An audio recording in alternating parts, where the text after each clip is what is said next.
నిన్న అసెంబ్లీలో జోరు లొల్లి నడిచింది కదా, అంత అయిపోయింది. వాళ్ళను వీళ్ళన్నారు, వీళ్ళను వాళ్ళన్నారు అనుకునే టైంలో అక్కల పంచాది ముంగట పడ్డది. మరి అదేంది, ఏం కథను అరుచుకున్నద్దాం పారి. నిన్న అసెంబ్లీలో ఐషికి తైసి అన్నట్టు పంచాది నడిచింది కదా, ఇక ఒకరికొగలు సురుకులు పెట్టుకున్నారు గట్టిగానే. అట్లనే కేటీఆర్ సార్ అన్న మాటలకు సీఎం రేవంత్ సార్ లేచి ఇట్లా అనుకు వచ్చిండు, నన్ను కాంగ్రెస్లోకి రమ్మన్నదే అక్కలు, కానీ నేను వచ్చేవరకే అక్కలు పోయి కారెక్కిరు, అసమంటి అక్కలను నమ్ముకోవద్దని రేవంత్ సార్ కారెడ్డాల కామెంట్లు చేసిండు. సబితక్క ఈరోజు నేను నిన్ను కాంగ్రెస్ పార్టీలకు రమ్మన్నా, పెద్ద లీడర్ అవుతావు అని చెప్పినా, పార్టీకి నీకు భవిష్యత్తు ఉంటుందని చెప్పినా అని చెప్పింది. అది వాస్తవం. వెనకాల ఉండే అక్కలు ఇక్కడ ఉండి చెప్పి ఇక్కడ ముంచి అక్కడికి తేలినరు. ఆ అక్కల మాటలు విన్నాడు అనుకో, జూబ్లీ బస్టాండ్లో కూర్చోవాల్సి వస్తుంది అధ్యక్ష.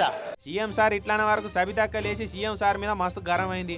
నిన్ను కాంగ్రెస్లో రమ్మన్నందుకు నన్ను ఇంత బాధ పెడతావు, మహిళలకి ఇచ్చే మర్యాద గిదేనా అని ఒలవల కన్నీళ్లు పెట్టింది తమ్ముని కామెంట్లు తలుచుకొని. ఎందుకు టార్గెట్ చేస్తున్నావు, ఏం మోసం చేసాం? సబితక్క పొద్దున ఒక మాట మాట్లాడుతుంది, ఏం మాట్లాడినాం? పొద్దున ఒక మాట, రాత్రి ఒక మాట. ఎవరిని అవమానిస్తున్నావు ఒక్కసారి ఆలోచించండి ముఖ్యమంత్రి గారు. ఇక సీఎం సార్ నాయన వరకు కాంగ్రెస్ మంత్రులంతా లేచి సీఎం సార్ కు సపోర్ట్ వచ్చారు.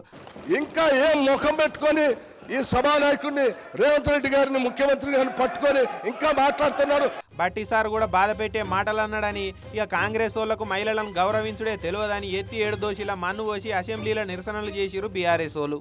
బట్టి గారు, గౌరవనీయులు డిప్యూటీ సీఎం గారు, మీరు మాట్లాడిన మాట ఏదైతే ఉందో ప్రతి ఇంట్లో ప్రతి ఆడబిడ్డకు తగులుతుందండి. ఎందుకంటే మొహం పెట్టుకొని వచ్చిందనే మాట చాలా బాధ అనిపిస్తుంది.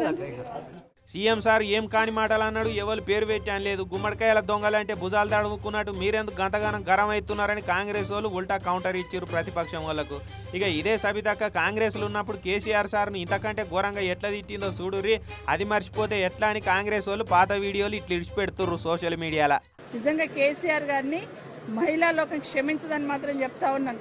ఎందుకంటే ఒక ఆడబిడ్డను పట్టుకొని, తెలంగాణ ఆడబిడ్డను పట్టుకొని ఈరోజు నోటికి వచ్చినట్టు మాట్లాడిన కేసీఆర్ గారిని తెలంగాణలో పుట్టిన ఏ ఆడబిడ్డ కూడా క్షమించదని మాత్రం ఖచ్చితంగా మనవి చేస్తా ఉన్నాను.